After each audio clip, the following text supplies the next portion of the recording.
ఇంటికి వెళ్ళి ప్రతి రైతన్నకు కూడా చెప్పమని కోరుతా ఉన్నాను.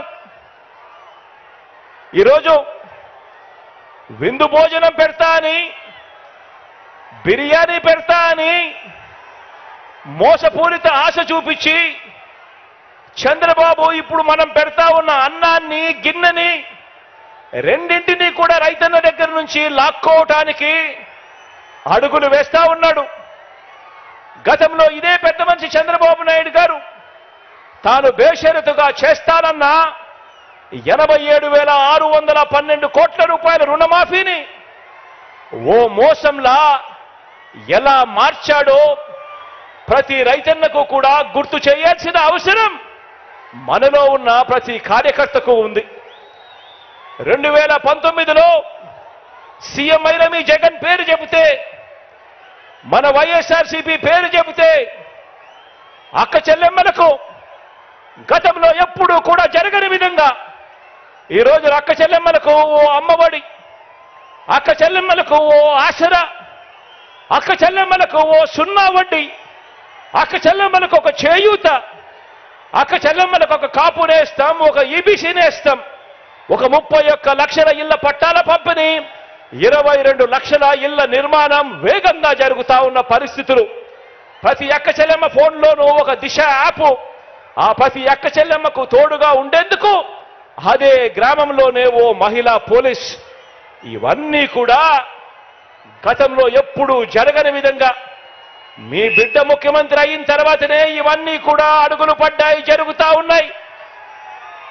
ఇవన్నీ కూడా ప్రతి అక్క చెల్లెమ్మకు కొనసాగాలంటే మహిళా సాధికారతకు ఇంతగా అండగా ఉన్న జగనన్న ప్రభుత్వానికి ప్రతి ఒక్కరూ కూడా అండగా నిలవాలని, ఫ్యాన్ గుర్తు మీద ఓటు వేయాలని, మరో 100 మందికి అక్క చెల్లెమ్మ వెళ్ళి స్టార్ క్యాంపెయినర్ గా ఓటు వేయించాల్సిన బాధ్యత ఉంది అని గడప గడపకు వెళ్ళి ఆ ప్రతి అక్క చెల్లెమ్మకు కూడా చెప్పాల్సిన అవసరం ఇక్కడ ఉన్న ప్రతి కార్యకర్తకు, ప్రతి అభిమానికి, ప్రతి వాలంటీర్కు ఎంతైనా ఉంది అన్నది గుర్తు పెట్టుకోమని కోరుతా ఉన్నాను.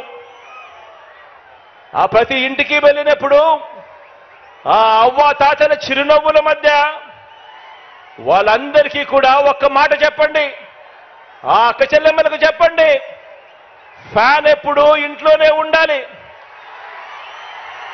ఫ్యాన్ ఎప్పుడు ఇంట్లోనే ఉండాలి, సైకిల్ ఎప్పుడు బయటే ఉండాలి,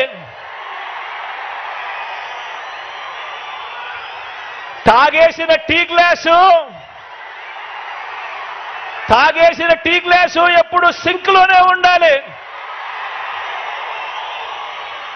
ఆ అక్క చెల్లెమ్మలకు మీరంతా కూడా ప్రతి ఒక్కరికి కూడా అర్థమయ్యేలా చెప్పండి. ఇక మన పిల్లల చదువుల విషయానికి వస్తే, మన పార్టీ పేరు చెబితే, మీ జగన్ పేరు చెబితే గవర్నమెంట్ బడికి వెళ్లే పిల్లలకు గతంలో కూడా ఎప్పుడు చూడని విధంగా ఒక ఇంగ్లీష్ మీడియం, ఆ గవర్నమెంట్ బడులకు వెళ్లే పిల్లలకు ఓ విద్యా కానుక, ఓ గోరుముద్ద, బాగుపడతా ఉన్న స్కూళ్ళు నాడు నేడుతో మొట్టమొదటిసారిగా వాళ్ళ పుస్తకాలకు బైజూస్ కంటెంట్తో అనుసంధానం, మొట్టమొదటిసారిగా వాళ్ళ టెక్స్ట్ బుక్లు బైలింగ్వల్ టెక్స్ట్ బుక్స్ గా, ఒక పేజీ తెలుగు, ఒక పేజీ ఇంగ్లీష్తో బైలింగ్వల్ టెక్స్ట్ బుక్స్, మొట్టమొదటిసారిగా ఆ పిల్లల చేతుల్లో ట్యాబ్స్ కనిపిస్తా ఉన్నాయి. మొట్టమొదటిసారిగా ఆ పిల్లలు వెళ్తా ఉన్న ఆ క్లాస్ రూములు, ఆ ప్రతి స్కూల్లో ఉన్న ప్రతి క్లాస్ రూము కూడా 6వ తరగతి నుంచి ఆ పైబడిన ప్రతి క్లాస్ రూమ్లోనూ కూడా ఈరోజు డిజిటల్ బోధనతో, ఐఎఫ్పి ప్యానెల్స్ తో ఈరోజు క్లాస్ రూమ్స్ అన్ని కనిపిస్తా ఉన్నాయి. మొట్టమొదటిసారిగా సబ్జెక్ట్ టీచర్ కాన్సెప్ట్ బడులలో ప్రవేశపెట్టడం జరిగింది. మొట్టమొదటిసారిగా టోఫుల్ను సైతం ఈరోజు క్లాస్ రూమ్లలో బోధన చేయడం జరుగుతా ఉంది. మొట్టమొదటిసారిగా